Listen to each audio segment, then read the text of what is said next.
Hello बच्चों, क्या हालचाल आप लोगों के। आज हम आए एक नए चैप्टर के साथ, सेल बायोलॉजी। क्या नाम है बेटा चैप्टर का अपना? Cell biology. तो आप सभी ने सेल के बारे में सुना है क्या? बोले सर सेल के बारे में सुना है। क्या सुना है? बोले सर जितने भी लिविंग ऑर्गेनिज्म होते हैं, क्या कि जितने भी लिविंग ऑर्गेनिज्म होते हैं उनकी सबसे स्मॉलेस्ट यूनिट क्या होगी? बोले सर ये हमने लोअर क्लासेस के अंदर पढ़ लिया है कि उनकी सबसे स्मॉलेस्ट यूनिट होती है सेल। क्या होती है? सेल। इसके अंदर डाउट है? बोले सर ये हमको आता है। हमने एक चीज और पढ़ी है कि सर जो स्ट्रक्चरल प्लस फंक्शनल, कौन कौन सी? एक तो स्ट्रक्चरल और एक फंक्शनल। बोले सर हमने एक डेफिनेशन पढ़ी है सेल के बारे में। क्या पढ़ी है? कि बोले सर जो सेल होती है ना, वो किसी भी लिविंग ऑर्गेनिज्म की स्ट्रक्चरल यूनिट होती है और फंक्शनल यूनिट होती है। इसका मतलब पता है बेटा किसी को? स्ट्रक्चरल यूनिट मतलब कि कोई भी लिविंग ऑर्गेनिज्म है उसका स्ट्रक्चर किससे मिलके बना होगा? बोले सर उसका स्ट्रक्चर मिलके बना होगा सेल से, तभी तो उसको क्या बोलेंगे अपन? Structural unit. और बोले सर फंक्शनल यूनिट के बारे में भी सुना है, इसके बारे में बता दो ये भी क्या होता है बेटा? फंक्शनल यूनिट का मतलब क्या है कि जितनी भी किसी भी ऑर्गेनिज्म के अंदर फंक्शन होंगे, क्या बोला कि किसी भी लिविंग ऑर्गेनिज्म के अंदर जितने भी फंक्शन होंगे उनको कौन परफॉर्म करवाएगा? बोले सर सेल करवाएगी। पर बोले सर एक चीज का डाउट है, बोले रेस्पिरेशन होता है, डाइजेशन होता है, ब्रीदिंग होता है, तो ये तो हमारे अलग अलग ऑर्गन्स के अंदर होता है। बोले सर तो सर इस सेल का क्या रोल है? पर ध्यान से सुनना कि जितने भी ऑर्गन है, जितने भी टिश्यू है, सभी चीजें किससे मिलके बनी रहेगी बेटा? सेल से। इसके अंदर तकलीफ है किसी को? आगे समझ में? चलो आगे चलते हैं, चैप्टर की शुरुआत करते हैं, ठीक है। अब देखो पहले इस चैप्टर के अंदर हम क्या क्या टॉपिक कवर करेंगे। सबसे पहले कवर करेंगे व्हाट इज सेल, कि सेल क्या होती है। सबसे पहले क्या जानना पड़ेगा? बोले सर सेल के बारे में बताओ, सेल क्या होती है। और सेल की थ्योरी भी दी होगी ना किसी ने, जैसे होता है ना पाइथागोरस थ्योरी। तो बोले सर ये भी तो पता होगा किसी को कि यार ये सेल थ्योरी क्या है, किसने बताया है, सेल कैसे बनती है, उसके अंदर क्या क्या होता है, सेल को कंट्रोल कौन करेगा, सेल क्या करेगी क्या नहीं करेगी, वो सब किसके अंदर कवर करेंगे हम? सेल थ्योरी के अंदर। फिर आ जाओ सेल मेम्ब्रेन। बोले सर हमने देखा है कि इतनी छोटी सी एक सेल होती है, उसके बाहर एक छोटी सी माइन्यूट सी लेयर होती है जिसको क्या बोलते हैं हम? Cell membrane. तो ये भी जानेंगे कि सेल मेम्ब्रेन बनती कैसे। फिर उसके बाद बोले सर सेल वॉल के बारे में पढ़ा है हमने 9th क्लास में कि सेल मेम्ब्रेन क्या करेगी? न्यूक्लियस के बाहर एक आउटर मोस्ट कवरिंग है, उसको कौन कवर करके रखेगा? बोले सर सेल वॉल कवर करके रखेगी। इसका मतलब क्या हुआ कि बोले सर सबसे अंदर होगी सेल मेम्ब्रेन, उसके बाहर क्या होगा? Cell wall. उसके बाद कवर करेंगे बेटा एंडो मेम्ब्रेनस सिस्टम। क्या कवर करेंगे? Endo membranous system. कि जैसे हमने पढ़ा है endoplasmic reticulum, Golgi body, lysosome, vacuole, इन सभी के बारे में सुना होगा ना। इनको क्या बोलते हैं बेटा? Cell organelle. क्या बोलते हैं हम? Cell organelle. तो इनके बारे में भी हम इस चैप्टर के अंदर स्टडी करेंगे। फिर चलते हैं माइटोकॉन्ड्रिया। बोले सर ये तो हमने बहुत छोटी क्लास में पढ़ लिया कि power house of the cell होता है ना, उसी को हम माइटोकॉन्ड्रिया बोलते हैं। तो माइटोकॉन्ड्रिया के बारे में स्टडी करेंगे। प्लास्टेड, बोले सर हमने प्लास्टेड भी पढ़े थे। बोले सर वो क्लोरोफिल फोटोसिंथेसिस होता था कुछ, तो उसके अंदर क्लोरोफिल का यूज होता था। और क्लोरोफिल क्या होगा? एक क्लोरोप्लास्ट करके सेल ऑर्गेनल है, उसके अंदर भरे रहते हैं। तो प्लास्टिड के बारे में इसके अंदर हम जानेंगे। राइबोसोम के बारे में सुना होगा। बोले सर राइबोसोम के बारे में नहीं सुना। राइबोसोम के बारे में हमने पहली बार सुना। राइबोसोम क्या करता है? देखो जैसे अपनी पूरी बॉडी के अंदर प्रोटीन बनता है नहीं बनता? तो मुझे बताओ बॉडी को कौन बनाता है? बोले सर बॉडी को सेल बनाती है। इस बात को हमको बिल्कुल क्लियर है, इसके अंदर डाउट नहीं है। इसका मतलब क्या हुआ कि सर सेल के अंदर प्रोटीन बनेगा। अरे ये सुन लो, तो सेल के अंदर एक ऑर्गेनल होगा जिसका नाम क्या है? राइबोसोम। वो क्या बनाएगा? प्रोटीन। एक चीज और देखो, सबसे पहले सभी बच्चे देखो, मैं क्या बना रहा हूं बेटा? सेल का डायग्राम। किसका डायग्राम बना रहे हैं हम? सेल का डायग्राम। तो सेल का डायग्राम जब हम देखेंगे ना, तो एक सबसे गोल अंदर अंदर एक एनवेलप होगा जिसको क्या बोलेंगे हम? न्यूक्लियस। क्या बोलेंगे बेटा? न्यूक्लियस। इसके अंदर डाउट है किसी को? बोले सर इसके अंदर कोई डाउट नहीं है। सेल के अंदर है ना एक छोटा सा एनवेलप सा होता है, उसको क्या बोलेंगे हम? Cell nucleus. क्या बोलेंगे? सेल का न्यूक्लियस। आई नहीं एक बात समझ में? उसके बाहर सर एक लेयर सी होती है थिन सी, उसको क्या बोलते हैं हम? बोले सर इसको बोलेंगे हम सेल मेम्ब्रेन। क्या बोलेंगे बेटा? Cell membrane. अंदर क्या होगा? न्यूक्लियस। बोले सर इसके अंदर कोई भी तकलीफ नहीं है। बोले सर पर हमने सेल वॉल के बारे में सुना, सेल वॉल बताओ वो क्या होगी? तो सेल मेम्ब्रेन के बाहर एक थिन लेयर होगी, उसको क्या बोलेंगे हम? Cell wall. क्या बोलेंगे बेटा? Cell wall. तो इसका मतलब क्या हुआ? बोले सर किसी भी सेल के सबसे अंदर तो कौन रहेगा? न्यूक्लियस। उसके बाहर कौन रहेगा? Cell membrane. उसके बाहर कौन रहेगा? बोले सर सेल वॉल रहेगी। लेकिन एक बेटा एक बात ध्यान रखना कि जितने भी प्लांट्स होते हैं उनके अंदर तो सेल वॉल प्रेजेंट रहेगी, लेकिन जितने भी एनिमल्स है, किसकी बात कर रहा हूं मैं? एनिमल्स। उनके अंदर क्या होगा बेटा? ये जो हमारी सेल वॉल है ये क्या रहेगी? एब्सेंट। आई नहीं आई बात समझ में? जैसे बैक्टीरिया की बात करते हैं अपन, फंगस की बात करते हैं, प्रोटिस्टा की बात कर रहे हैं, आई नहीं आई बात समझ में? प्लांट्स की बात करेंगे तो उन सभी के अंदर तो सेल वॉल क्या होगी, प्रेजेंट होगी। लेकिन सर जो एनिमल्स होते हैं ना उनके अंदर क्या होगी बेटा, सेल वॉल एब्सेंट। आई नहीं यही बात समझ में? पर सर ये देखो इन दोनों के बीच में एक स्पेस सा दिख रहा है हमको, किस किस के बीच में, बोले सर सेल मेम्ब्रेन और न्यूक्लियस बनाया ना, इसके बीच में एक स्पेस है सर। इस स्पेस में क्या होगा बेटा, इस स्पेस के अंदर होगा साइटोप्लाज्म। क्या होगा इस स्पेस के अंदर, साइटोप्लाज्म। अरे आई नहीं यही बात समझ में? बोले सर इसके अंदर कोई तकलीफ नहीं, लिख दो आप, ये हो गया हमारा क्या, साइटोप्लाज्म। इतना हमको सब कुछ समझ में आ गया।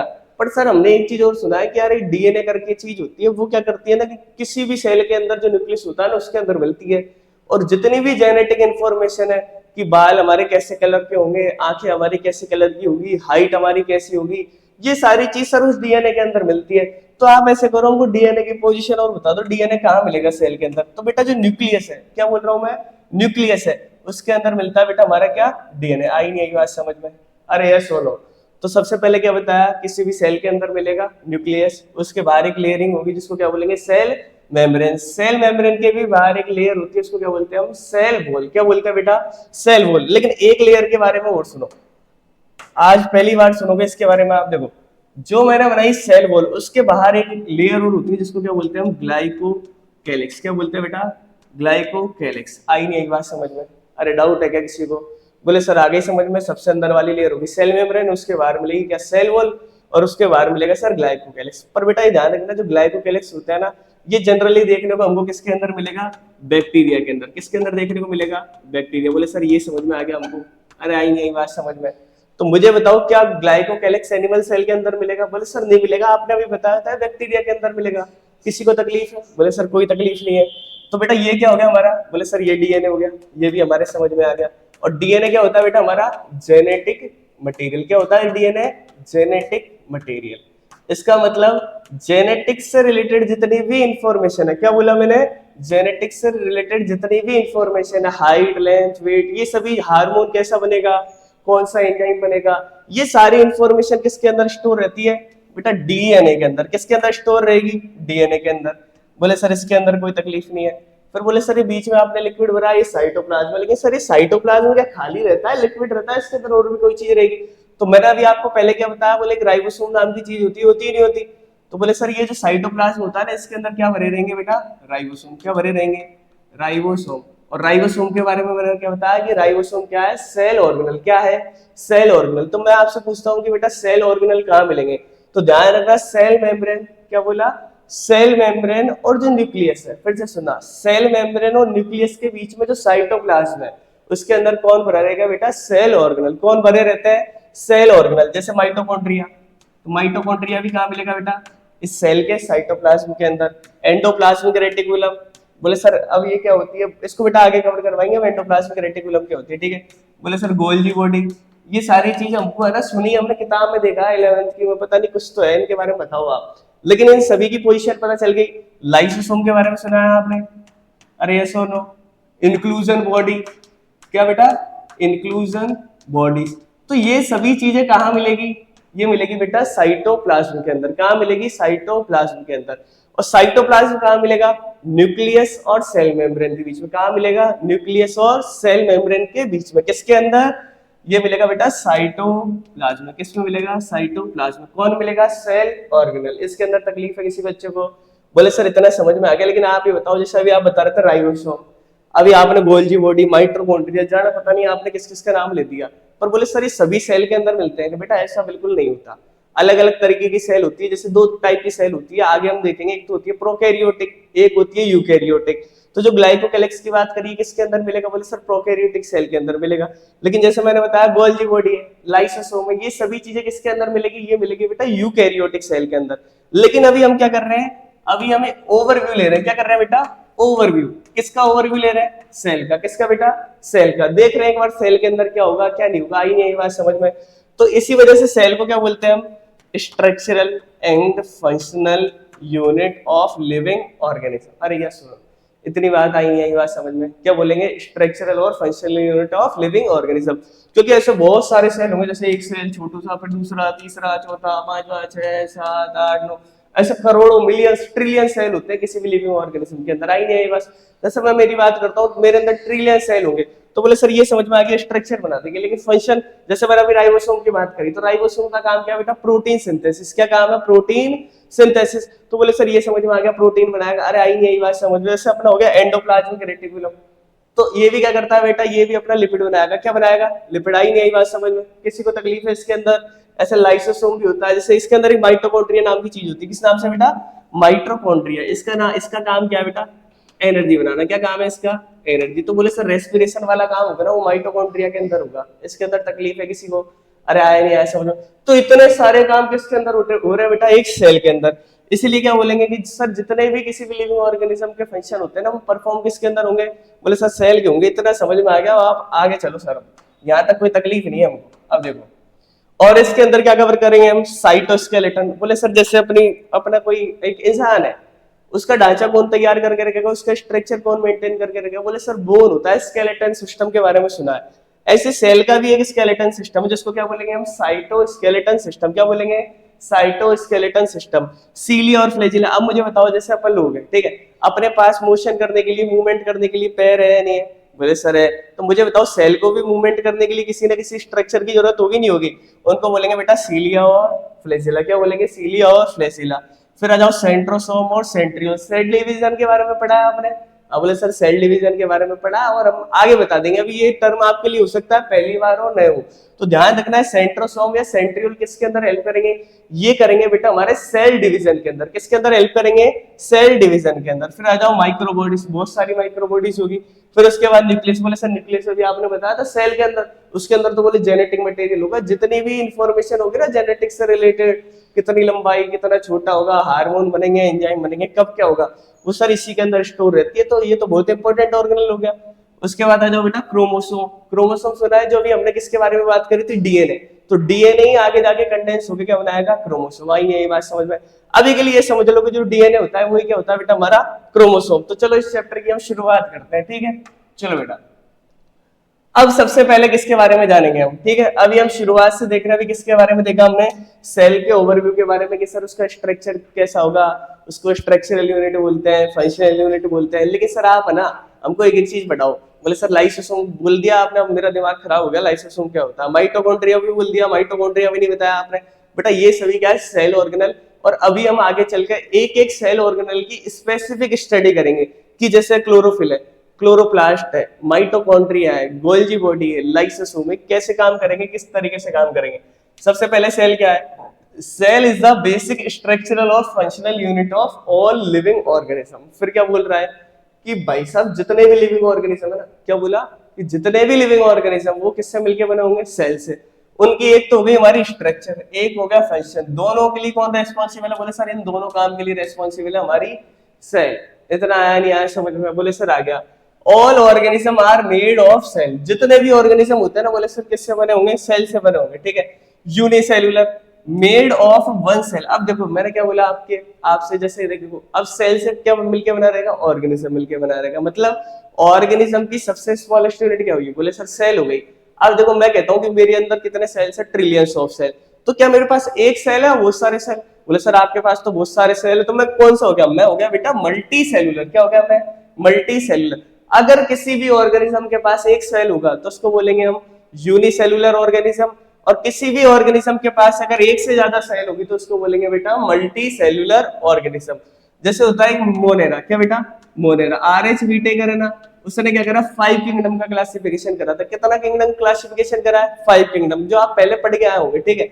अब 5 किंगडम क्लासिफिकेशन के अंदर उसने एक किंगडम बना दिया, क्या, मोनेरा। इसके अंदर जनरली कौन आएंगे, इसके अंदर बेटा जनरली आते हैं बैक्टीरिया। क्या आएंगे, बैक्टीरिया, ठीक है। इसके अलावा आएगा ब्लू ग्रीन एल्गी। कौन आएगा बेटा, ब्लू ग्रीन एल्गी, जैसे PPLO, इसको बोलते हैं माइकोप्लाज्मा। क्या बोलेंगे बेटा, माइकोप्लाज्मा। ये सभी किसी के अंदर आएंगे, बोले सर ये सभी आएंगे मोनेरा के अंदर। किसके अंदर आएंगे, मोनेरा। तो बेटा जितने भी मोनेरा होते हैं वो कैसे होते हैं, यूनिसेलुलर। लेकिन जैसे मैं बात करता हूँ प्लांट की, फंगस की, ये सभी कैसे होते हैं, मल्टी सेलुलर। इसका मतलब क्या है कि बोले सर कोई भी फंगस होगी ना, वो बहुत सारी सेल से मिलकर बनी होगी। कोई भी एनिमल होगा ना, बहुत सारी सेल से मिलकर बना होगा। कोई भी प्लांट होगा ना, बहुत सारी सेल से मिलकर बना होगा। ये समझ में आ गया। तो इसका मतलब यूनिसेलुलर का मतलब made of one cell, perform all function of life independently. अभी मैंने आपको क्या बताया कि देखो एक सेल होती है, उसके अंदर एनर्जी भी बन रही है, बोले सर प्रोटीन भी बन रहा है, रेस्पिरेशन भी हो रहा है, कौन कर रहा है? माइटोकॉन्ड्रिया। आई नहीं बात समझ में? बोले सर उसका तो स्केलेटन सिस्टम भी है, साइटोस्केलेटन सिस्टम बता दिया। बोले सर यार ये तो किसी भी ऑर्गेनिज्म के पास जितनी सारी चीजें होनी चाहिए थी वो अकेली सेल के पास है। इसका मतलब क्या हुआ? इसका मतलब हुआ कि जो सेल होता है वो अकेले क्या कर सकता है? सर्वाइव। क्या कर सकता है बेटा? सर्वाइव। मुझे तो मोनेरा कितनी सेल से मिलकर बना होगा? सर एक सेल से मिलकर बना होगा, इसीलिए क्या कहते हैं इसको? Unicellular organism. कैसा ऑर्गेनिज्म कहेंगे?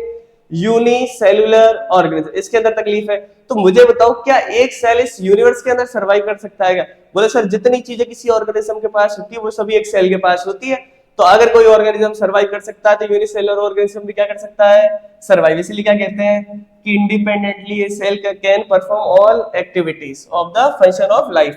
फिर आ जाओ multi cell made of many cell. किससे मिलकर बना रहेगा? बहुत सारी सेल से। अब देखो, अब मोस्ट इंपोर्टेंट लाइन क्या जो हमारी एनसीईआरटी के अंदर लिखी हुई है, इसको बिल्कुल दिमाग में फिक्स कर लो कि a cell is the smallest capable of independent existence. इसका मतलब क्या है कि भाई साहब जो केवल अकेली सेल होती है, क्या बोल रहा हूं मैं? केवल सिंगल सेल इस यूनिवर्स के अंदर उसका एग्जिस्टेंस होता है, वो सर्वाइव कर सकती है। आई नहीं बात समझ में? अब बोले सर एक वायरस के बारे में सुना आपने? वो वायरस बताओ आप, वो तो कभी हम पढ़ते हैं लिविंग होता है, कभी नॉन लिविंग होता है, लेकिन ध्यान रखना किसी भी चीज के लिविंग होने के लिए शर्त क्या है? मैं क्या कह रहा हूँ, किसी भी चीज के लिविंग होने की प्राइमरी कंडीशन क्या होगी कि उसके पास क्या होनी चाहिए? मिनिमम से मिनिमम एक सेल। कितनी सेल होनी चाहिए? मिनिमम से मिनिमम एक सेल। लेकिन वायरस के पास एक सेल प्रॉपरली नहीं होती। जब हम वायरस के बारे में पढ़ेंगे तो हम जानेंगे कि बोले सर उसके अंदर डीएनए होता है, डीएनए की जगह कभी आरएनए भी होता है। अभी ये टर्म आपको अजीब सी लग रही होगी, लेकिन इनको देखेगा आगे किस तरीके से होता है, कैसी चीज चलती है। ठीक है, तो क्या बोला कि a cell is the smallest unit capable of independent existence, कि केवल सिंगल सेल इस यूनिवर्स के अंदर क्या कर सकती है? इंडिपेंडेंटली एग्जिस्ट कर सकती है। यस और नो? वायरस को इसीलिए हम क्या नहीं मानते? लिविंग। क्यों? क्योंकि उसके अंदर क्या नहीं है? सेल, ट्रू सेल नहीं होती उसके अंदर। ठीक है, फिर आ जाओ कुछ इंपॉर्टेंट डिस्कवरी। बोले सर ये डिस्कवरी के बारे में है ना, ये तारीख याद नहीं रहती, आप तारीख बताने पा गए हमको, है ना? देखो 1665 में। अब बेटा देखो ये एनसीईआरटी में लिख रखा है, केवल उतनी ही डेट बताई गई है, आपको एक्स्ट्रा डेट नहीं बता रहे, एक्स्ट्रा साइटेशन नहीं। ये हो सकता है आपके नीट के अंदर आ जाए, इसलिए यार ये तो याद करनी पड़ेगी आपको मिनिमम से मिनिमम। तो 1665 में रोबर्ट हुक नाम का साइंटिस्ट था। कौन सा साइंटिस्ट था? Robert Hooke. अब भाई साहब इसने क्या करा, जो प्लांट होता है ना, प्लांट की स्टडी करी। प्लांट के अंदर जो बाहर वाली लेयर होती है ना, डैमेज सी, डेड होती है, उसको क्या बोलते हैं हम? कोर। क्या बोलते हैं? कोर। क्या बोलेंगे बेटा? कोर। तो जब रॉबर्ट हुक भाई साहब ने कोर की स्टडी करी, किसकी स्टडी करी? कोर की। तो उन्होंने एक चीज बताई कि यार ये जो कोर होते हैं ना, सेल से मिलके बने होते हैं। किससे मिलके बने होते हैं? सेल से। तो फिर उन्होंने क्या बोल दिया कि यार ये जो लिविंग ऑर्गेनिज्म है सेल से मिलके बने रहेंगे। ठीक है, फिर 1674 पे चलते हैं। किस पे चलते हैं? 1674। तो सबसे पहले किसने बताया सेल के बारे में? Robert Hooke. 1674 में भाई साहब एक नए साइंटिस्ट आ गए, एंटोनी वॉन ल्यूवेनहॉक। क्या नाम है इसका? Antony von Leeuwenhoek. अगर ऐसा याद नहीं रहता तो ऐसे याद रख लो, एंटोन याद रख लो, ल्यूवेनहॉक याद रख लो, कुछ भी याद रख लो, कोई तकलीफ नहीं है। ठीक है, first observed and describe living cell. अब मैंने क्या बताया आपको कि जो रॉबर्ट हुक था हमारा, उसने क्या बताया बेटा? सेल के बारे में, लेकिन किसके अंदर स्टडी करा? कोर के अंदर। और बोले सर जो कोर होता है ना वो कैसा होता है? Non living. कैसा होता है? Non living. तो मुझे बताओ क्या रॉबर्ट हुक ने लिविंग सेल के बारे में बताया? बोले सर लिविंग सेल के बारे में नहीं बताया। किसके बारे में बताया इसने? नॉन लिविंग सेल, मतलब डेड सेल। सेल अगर डेड होगी तो कैसी हो जाएगी? Non living. मैं अगर डेड हो गया तो कैसे हो जाऊंगा? Non living. अरे आई नहीं आई बात समझ में? तो एंटोनी वॉन ल्यूवेनहॉक ने क्या करा? देखो इसने क्या करा, एक अपने आसपास तालाब था, स्टोरी सुन लो कैसा हुआ है ना, ज्यादा डिटेल में नहीं जाएंगे लेकिन स्टोरी पता होनी चाहिए। अपने आसपास तालाब था, उसने से पानी भर लाया, पानी के भरने के बाद उसने उसको छान लिया और एक गिलास के अंदर ले लिया। अरे आई नहीं आई बात समझ में? तो उसके अंदर से जितने भी कंकड़ थे, पत्थर थे, सब अलग हो गए। फिर उसने ग्लास की स्लाइड ली, ग्लास की स्लाइड के अंदर ऊपर से कुछ ड्रॉप डाल दिए, जो अपना गंदा पानी था ना, जो किसी वाटर बॉडी से लेके आया था, तालाब से लेके आया। तो उसने जब माइक्रोस्कोप से देखा ना, तो उसको एक चीज दिखी कि यार कोई ना कोई ऐसी चीज है जो इसके अंदर चल रही है और बहुत छोटी है, वहां पे उसने दिखती आई नहीं बात समझ में। तो इसलिए उसने क्या कह दिया कि यार वो क्या है? Living cell. क्या है? Living cell. फिर आ जाओ 1831। किस पे चलते हैं? 1831। तो रॉबर्ट ब्राउन नाम का एक साइंटिस्ट था। कौन सा साइंटिस्ट था बेटा? Robert brown. उसने किसके बारे में बताया? न्यूक्लियस के बारे में। बोले सर न्यूक्लियस पता चलेगा, कहाँ मिलेगा बेटा? एक जो सेल होगी ना उसके सेंटर में कौन मिलेगा? न्यूक्लियस। अरे यस और नो? इतना क्लियर है सभी को? फिर चलो आगे चलते हैं। The intervention and advancement of the microscope. अब देखो जैसे जैसे माइक्रोस्कोप का एडवांसमेंट होता गया, लगभग लगभग ऐसे याद रख लो आप, 1931। कब की बात है? 1931, 1931 की बात है, जब हमारे इलेक्ट्रॉन माइक्रोस्कोप की डिस्कवरी हुई। किसकी डिस्कवरी हुई बेटा? Electron microscope. किसके बारे में डिस्कवरी हुई है बेटा? इलेक्ट्रॉन माइक्रोस्कोप के बारे में। बोले सर इससे क्या कर सकता है? बोले बेटा तो जो सेल होता है ना, तो सेल के अंदर जितने भी सेल ऑर्गेनल होते हैं उनको देख सकता है। इतनी ज्यादा इसकी जूमिंग कैपेसिटी जैसे फोन में होती है ना, किसी का 10x कर सकता है, किसी का 20x कर सकता है। बोले सर एक तो वो सैमसंग गैलेक्सी के बारे में सुना, उससे चंद्रमा दिख जाता है। कुछ नहीं बेटा, वो झूठ है, ठीक है। तो इलेक्ट्रॉन माइक्रोस्कोप की स्टडी कब हुई? 1931 में। तो 1931 के बारे में क्या बाद में हमको क्या पता चला? बोले सर जितने भी सेल के अंदर ऑर्गेनल थे ना, अभी जो पढ़े थे, mitochondria, Golgi body, ER, ribosome, वो सब उनके बारे में कब जाना हमने? लगभग 1931। तो सबसे पहले एक बार रिवाइज कर लेते हैं। रॉबर्ट हुक ने किसके बारे में बताया? बोले सर कोर के अंदर डेड सेल के बारे में बताया। एंटोनी वॉन ल्यूवेनहुक ने क्या बताया? लिविंग सेल के बारे में बताया। फिर रॉबर्ट ब्राउन उसने किसके बारे में बताया? न्यूक्लियस के बारे में बताया। फिर सर उसके अंदर जितने भी सारे सेल ऑर्गेनल थे उसके बारे में हमको बाद में पता चला। कब पता चला? जब हमारे इलेक्ट्रॉन माइक्रोस्कोप की क्या हो गई बेटा? डिस्कवरी कब हुई थी? 1931। अरे यस सुनो, चलो अब चलते हैं सेल थ्योरी पे। किस पे चलते हैं बेटा? Cell theory. अब मुझे बताओ, आपने स्वान के बारे में सुना है कि? बोले सर स्वान मतलब हंस होता, हमने तो ऐसे सुना, बस हो गया अपना काम एक। ठीक है, तो सेल थ्योरी के अंदर एक साइंटिस्ट आया 1838 में। कब आया बेटा? 1838, 1838 में। उसका नाम क्या था? मैथिलियस स्लाइडन। क्या नाम था? मैथिलियस स्लाइडन। फिर आया हमारा 1839 में, उसका नाम क्या था? थियोडर स्वान। क्या नाम था उसका? थियोडर स्वान। अब स्वान मतलब क्या बताया मैंने आपको? कोई एनिमल है। तो ये क्या था बेटा? जूलॉजिस्ट। क्या था ये?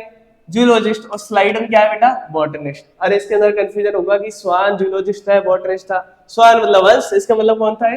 जूलॉजिस्ट। स्लाइडन मतलब बॉटनिस्ट। अरे आई नहीं बात समझ में। अब देखते हैं स्लाइडन ने क्या करा। Observe that all plant are made of cell. अब भाई साहब जो स्लाइडन था ना, अब उसने क्या करा, जो रॉबर्ट हुक ने स्टडी कर ली ना, तो इसके दिमाग में कीड़ा चल गया कि यार ये अगर कोर्क भी सेल से मिलकर बना रहेगा, इसका मतलब हो सकता है प्लांट भी सेल से मिलकर बना रहे। तो इसने क्या करा? पूरे प्लांट की स्टडी करना स्टार्ट कर दिया। अरे आई नहीं आई बात समझ में। और इसने एक स्टेटमेंट जारी कर दिया कि जितने भी प्लांट होते हैं ना बेटा, वो मिलके बने रहेंगे हमारे सेल से। बोले सर इसके अंदर कोई तकलीफ नहीं है हमारी, ठीक है। तो ये क्या हुआ? बॉटनिस्ट। तो किसने किसके अंदर स्टडी करी बेटा? प्लांट के अंदर। प्लांट्स के बारे में कौन पढ़ता है? बॉटनिस्ट पढ़ता है। अरे आई नहीं बात समझ में। Cell form the tissue of the plant. और बोले सर ये तो हमने चौथी क्लास में पढ़ लिया कि सेल, बहुत सारी सेल मिल जाएगी तो क्या बनाएगी? टिश्यू। इसके अंदर वो कोई तकलीफ नहीं है। तो इसने क्या बताया कि बोले जितने भी टिश्यू होते हैं ना, वो किससे मिलके बने रहेंगे? सेल से मिलके बने रहेंगे। और प्लांट किससे मिलके बना रहता है? सेल से। फिर आ जाओ हमारे जूलॉजिस्ट के ऊपर। भाई साहब को जूलॉजी पसंद थी, ठीक है। तो स्टडीड एनिमल सेल। तो ये किसकी स्टडी करेगा? बोले सर एनिमल सेल की स्टडी करेगा। जूलॉजी में तो हम वही करते हैं। Describe the plasma membrane. अब देखो उन्होंने क्या बताया, अभी मैं आपको क्या बता रहा था, ठीक है, कि प्लांट सेल होती है। क्या होती है बेटा? Plant cell. उनके बाहर एक सेल मेम्ब्रेन के बाहर एक लेयर बताई थी मैंने आपको, उसका नाम क्या था बेटा? Cell wall. क्या था? Cell wall. लेकिन मैंने आपको इसके साथ एक बात और बताई थी कि जो एनिमल्स होते हैं ना, उनके अंदर क्या रहेगी? सेल वॉल एब्सेंट रहेगी। क्या रहेगी? Cell wall absent. तो जब हमारे स्लाइडन थे, उन्होंने किसके बारे में स्टडी करी? प्लांट के बारे में करी। तो उनको सबसे बाहर किसके बारे में पता चला? बोले सर उनको तो सेल मेम्ब्रेन नहीं दिख रही होगी, क्योंकि वो अंदर होती है सेल वॉल। क्या आई नहीं बात समझ में। तो इसके बारे में स्टडी किसने करी? स्वान ने। स्वान ने क्या बताया कि जो प्लाज्मा मेम्ब्रेन नाम की एक लेयर होती है, ऐसे सर न्यूक्लियस होता है, इसके बाहर सेल मेम्ब्रेन होती है और एक सेल वॉल होती है। तो सर जो सेल वॉल है हमारी और जो न्यूक्लियस है, इन दोनों के बीच में एक मेम्ब्रेन रहेगी जिसका नाम क्या है? Cell membrane. क्या है? Cell membrane. इसके बारे में किसने बताया? इसने बताया बेटा स्वान के बारे में, ठीक है। Concluded that the cell wall is unique to plant cell. और इसने एक चीज बता दी भाई साहब स्टडी करने के बाद, कि जो प्लांट सेल रहती है ना, उनके अंदर क्या रहता है बेटा? Cell wall. क्या रहेगा? Cell wall. इसका मतलब क्या हुआ? जो एनिमल सेल रहेगी उनके अंदर सेल वॉल क्या रहेगी बेटा? एब्सेंट। तो इसने किस किस चीज के बारे में बताया? एक तो सेल वॉल एब्सेंट रहेगी किसके अंदर? एनिमल्स के अंदर। इसके अंदर किसी को तकलीफ है? बोले सर इसके अंदर किसी को भी तकलीफ नहीं है। इतना हमारे समझ में आ गया। और इसने एक चीज बताई कि जितने भी एनिमल्स होते हैं वो किससे मिलके बने होंगे? बोले सर ये भी समझ में आ गया, वो सेल से मिलके बने होते हैं, किसी को तकलीफ नहीं है इसके अंदर, ठीक है। Propose that plant and animal are composed of cell and cell product. अब भाई साहब इसने बेईमानी कर दी। स्वान ने किसके साथ बेईमानी कर दी? स्लाइडन के साथ। क्योंकि स्लाइडन ने तो पहले ही डिस्कवरी कर ली, उसको एनिमल सेल के बारे में पता ही नहीं। लेकिन इन्होंने क्या करा? इसका स्टेटमेंट भी अपने साथ कंक्लूड कर लिया। इसने क्या कह दिया? स्लाइडन की बात को भी रख लिया, स्लाइडन की बात को नहीं काटा। इसने कह दिया कि प्लांट भी किससे मिलके बने होंगे? सेल से। एनिमल भी किससे मिलके बने होंगे? बोले सर सेल से। तो इसने दोनों बात प्रूव कर दी क्या? कि जितने भी प्लांट और जितने भी एनिमल है सभी किससे मिलके बने होते हैं बेटा? सेल से। इसके अंदर किसी को तकलीफ है? अरे आई नहीं आई बात समझ में। तो इसने एक बात क्या बताई कि सेल वॉल किसका यूनिक कैरेक्टर है बेटा? फिर से देख लो एक बार। सेल वॉल किसका यूनिक कैरेक्टर है? बोले सर प्लांट सेल का है। और जितने भी लिविंग ऑर्गेनिज्म होते हैं वो किससे मिलके बने रहेंगे? सेल से। और जो प्लाज्मा मेम्ब्रेन होती है ना वो किसके अंदर मिलेगी, बोले सर एनिमल्स के अंदर। फिर आ जाओ 1855। अब भाई साहब एक साइंटिस्ट आ गए हमारे, उन्होंने क्या करा, बोले इन्होंने जो दोनों बात बोली ना सर ये समझा नहीं पाया हमको, ये ऐसे कंफ्यूज से हो गए। ये किस बारे में कंफ्यूज हो गए कि बोले सर ये कंफर्म नहीं कर पाए कि यार जितने भी ऑर्गेनिज्म है, जैसे बैक्टीरिया के बारे में कुछ नहीं कह पाए, फंगस के बारे में कुछ नहीं कह पाए, ये तो प्लांट के बारे में कह के चला गया, एक एनिमल के बारे में कह के चला गया। तो इन्होंने एक बात कंफर्म नहीं करी कि जितने भी लिविंग ऑर्गेनिज्म होंगे वो किससे मिलके बने होंगे, सेल से। लेकिन इन्होंने एक बात कंफर्म कर दी कि प्लांट किससे मिलके बने होंगे, सेल से, एनिमल किससे मिलके बने होंगे, सेल से। तो भाई साहब आए हमारे रूडोल्फ विर्चो, क्या नाम है इनका, रूडोल्फ विर्चो। इन्होंने क्या कहा, इन्होंने एक सेल थ्योरी दी, उसका नाम क्या है, ओमनस सेलुला ई सेलुला। क्या बोला, ओमनिस सेलुला ई सेलुला। फिर से सुन लो, ओमनिस सेलुला ई सेलुला। ये हमारी एनसीईआरटी की मोस्ट मोस्ट इंपॉर्टेंट लाइन है, किसी को भी इसके अंदर डाउट नहीं होना चाहिए। इसका मतलब क्या है कि भाई साहब जितनी भी सेल होती है ना, क्या बोला ऐसा है, बोले सर एक सेल है। अब मैंने मान लिया कि कोई ऑर्गेनिज्म किससे मिलकर बना रहेगा, सेल से। पर बोले सर सेल की तो लाइफ होती है, मान लो सेल की लाइफ मान ली हमने 120 डेज है, कितनी है, बोले सर एक सेल 120 दिन अंदर रहेगी। तो बोले सर ये ऑर्गेनिज्म की तो मौत हो जानी चाहिए 120 दिन बाद, फिर इसके अंदर सेल कहाँ से आएगी, अगर सेल मर जाएगी तो ऑर्गेनिज्म खत्म। तो बेटा इन्होंने क्या बताया कि जो सेल होती है, जो पहले की सेल होगी उससे क्या होगी बेटा, न्यू सेल फॉर्म होगी। क्या बताया सर ने, जो पहले वाली सेल होती है उसी से कौन फॉर्म होगा, न्यू सेल। इसलिए सर ने क्या थोड़ी दी, ओमनिस सेलुला ई सेलुला। इसका मतलब क्या है, every cell arise from a pre existing cell. इसका मतलब क्या है कि जो पहले से जो सेल एग्जिस्ट कर रही है उससे क्या प्रोड्यूस होगी एक नई सेल।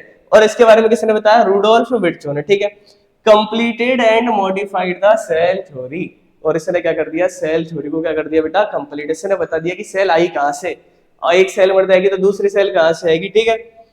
सेल थ्योरी क्या है, एक बार सभी स्टेटमेंट को कंक्लूड करके एक बार हम रिवाइज कर रहे हैं। All living organism are composed of cell and cell product. अब देखो भाई साहब इन्होंने सभी चीजों को कंक्लूड कर दिया और क्या बना दी, सेल थ्योरी। क्या बना दी बेटा, सेल थ्योरी। अब सेल थ्योरी का मतलब क्या है कि जितने भी लिविंग ऑर्गेनिज्म, क्या बोल रहा हूं मैं, जितने भी क्या है लिविंग ऑर्गेनिज्म, वो किससे मिलके बने होंगे, या तो भाई साहब वो मिलके बने होंगे सेल से। किससे मिलके बने होंगे, सेल से। या फिर मिलके बने होंगे सेल के प्रोडक्ट से, ठीक है। All cell arise from pre existing cell. और सारी सेल कहां से आती है, बोले सर जो पहले की सेल है ना, प्री एग्जिस्ट कर रही है। बेटा मैं क्या कभी कभी बोर्ड से दूर चला जाता हूँ, कैमरे के एंगल में दिक्कत है, तकलीफ मत लेना, मैं यही खड़ा हूँ तुम्हारे साथ, ठीक है। तो क्या बोल रहा हूँ मैं, जितनी भी सेल है वो कहां से आती है, बोले सर जो प्री एग्जिस्ट सेल कर रही है ना, उनसे क्या बनेगी, नई सेल। तो सेल थ्योरी के अंदर दो स्टेटमेंट है। पहला स्टेटमेंट क्या है कि जितने भी लिविंग ऑर्गेनिज्म किससे मिलके बने होंगे, सेल से। दूसरा स्टेटमेंट क्या बोल रहा है कि जो भी हमारी प्री एग्जिस्टिंग सेल है उससे क्या होगी बेटा, नई सेल प्रोड्यूस होगी, ठीक है। चलो आगे चलते हैं, ठीक है। Overview of cell. अब देखो सेल के बारे में जान लेते हैं। अब मुझे बताओ यार, मैं कह रहा हूँ कि यार मेरे अंदर ट्रिलियंस ऑफ सेल है। कितनी है बेटा, ट्रिलियंस ऑफ सेल। तो तुमको लगता होगा ना यार सेल सर कितनी छोटी होती होगी, वो तो एकदम, जैसे मैं स्किन का एक थोड़ा सा पार्ट निकाल लेता हूँ तो उसके अंदर भी ऐसे मान लो हजारों लाखों सेल होती है। अरे ऐसे बोलो तो देखो, अनियन के बारे में सुना है आपने, अनियन प्याज देखा है ना, कुछ सुना, क्या देखा सभी ने यार, मतलब टिपिकल प्लांट सेल, इसको क्या बोलते हैं बेटा, टिपिकल प्लांट सेल। तो बोले सर अनियन के अंदर भी सेल है, नहीं, बोले सर अनियन के अंदर सेल है। तो इसका मतलब क्या होगा, उसके अंदर बोले सर एक तो न्यूक्लियस होगा, उसके बाहर होगी सेल मेम्ब्रेन, उसके बाहर क्या होगा, सेल वॉल। आई नहीं आई बात समझ में, किसी को तकलीफ है तो ये क्या हो गया बेटा मेरा, न्यूक्लियस। इसको बिल्कुल दिमाग में फिट कर लो। सबसे पहले क्या होगा, न्यूक्लियस, उसके बाहर क्या होगी, सेल मेम्ब्रेन, उसके बाहर क्या होगा, सेल वॉल।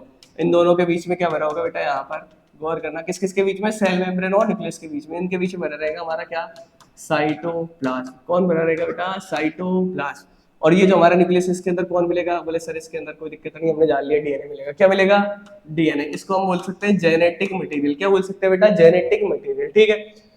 तो अनियल सेल कैसी होगी, टिपिकल प्लांट सेल। इसके अंदर सेल वॉल मिलेगी नहीं मिलेगी, बोले सर मिलेगी। आपने बताया कि प्लांट्स के अंदर सेल वॉल मिलती है लेकिन एनिमल्स के अंदर एब्सेंट रहेगी, ठीक है।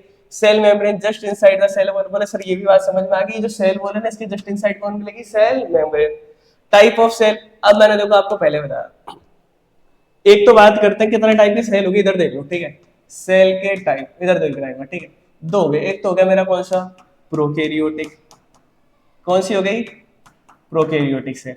एक मेरी होगी बेटा यूकैरियोटिक सेल। कौन सी सेल होगी, यूकैरियोटिक सेल। अब देखो इन दोनों के बारे में जानना पड़ेगा हमको, ठीक है, कि प्रोकैरियोटिक सेल क्या होती है और यूकैरियोटिक सेल क्या होती है, ठीक है। कैरियोटिक का मतलब ध्यान रखना, इसका मतलब बेटा क्या होता है, किसकी बात कर रहे हैं अपन, कैरियोटिक का। तो कैरियोटिक का भाई सब सिंपल सा मतलब है क्या, इसका मतलब है बेटा न्यूक्लियस। क्या मतलब है, न्यूक्लियस। और प्रो का मतलब तो सर बोले हम प्रो है, लेकिन तुम पीछे हो बेटा, जीवन में ध्यान रखना। इसका मतलब क्या हो गया? बिफोर। क्या हो गया बेटा इसका मतलब? बिफोर। तो प्रोकैरियोटिक सेल मतलब ऐसी सेल, क्या बेटा? ऐसी सेल जिसके अंदर क्या नहीं था बेटा? न्यूक्लियस। क्या नहीं था बेटा? न्यूक्लियस। मतलब न्यूक्लियस से पहले वाली सेल को क्या बोलते हैं हम? Prokaryotic cell. पर सर अभी तो आपने बताया कि सेल के अंदर न्यूक्लियस होगा, लेकिन मैंने आपको एक चीज बताई, अपन किसके बारे में जान रहे थे? ओवरव्यू ऑफ सेल, कि सेल के अंदर क्या क्या चीजें मिल सकती है। उनमें से कुछ चीजें तो प्रोकैरियोटिक के अंदर मिलेगी, कुछ चीजें यूकैरियोटिक के अंदर मिलेगी, और कुछ चीजें इन दोनों के अंदर मिलेगी। आई नहीं बात समझ? जैसे मैं बात करता हूँ किसकी? सेल वॉल की। तो सेल वॉल किसके अंदर मिलेगी? बोले सर प्रोकैरियोटिक के अंदर तो मिलती है। यूकैरियोटिक की अगर बात करेंगे अपन, तो बात करेंगे प्लांट की, तो प्लांट में तो मिलेगी, लेकिन एनिमल्स में सेल वॉल नहीं मिलेगी। किसी को तकलीफ है? तो इसका मतलब न्यूक्लियस से पहले। फिर बताओ बोले सर ये डीएनए कहाँ रहेगा? देखो जैसे अपन बात करते हैं प्रोकैरियोटिक सेल का एक रफ डायग्राम बना रहे हैं, ठीक है? तो ये क्या हो गई बेटा? मेरी सेल मेम्ब्रेन। क्या हो गई? Cell membrane. तो बोले सर इसके अंदर मुझे बताओ जेनेटिक मटेरियल होगा नहीं होगा? बोले सर जेनेटिक मटेरियल तो जितने भी लिविंग ऑर्गेनिज्म हो उन सभी के अंदर होता है। यही बात समझ में। ये क्या हो गया मेरा? Cell membrane. और सेल मेम्ब्रेन के अंदर कौन हो गया? Genetic material. अब मुझे बताओ ये जो जेनेटिक मटेरियल है ना मेरा, मतलब मैं कह दूं डीएनए कोई तकलीफ है? बोले सर कोई तकलीफ नहीं है। ये मुझे बताओ क्या इस साइटोप्लाज्म के अंदर कोई स्पेस ऑक्यूपाई करता होगा कि नहीं करता होगा? अपन ने साइटोप्लाज्म किसको बोला? अपन ने यूकैरियोटिक सेल की बात करी थी ना। बोले सर जो न्यूक्लियस है ना और जो सेल मेम्ब्रेन है, उन दोनों के बीच का स्पेस क्या होगा? साइटोप्लाज्म। तो बोले सर ये जो साइटोप्लाज्म है मेरा और जो सेल मेम्ब्रेन है, अरे यस और नो? क्लियर है? किसी को तकलीफ है? उसी के अंदर क्या रहेगा? इसका जो हमारा डीएनए है, किसके डीएनए की बात कर रहे हैं? देखो एक बार फिर से एक बार सुन लो, किसी को तकलीफ हो, कंफ्यूजन हो गया हो, देखो ठीक है। अपन बात कर रहे हैं प्रोकैरियोटिक सेल के अंदर।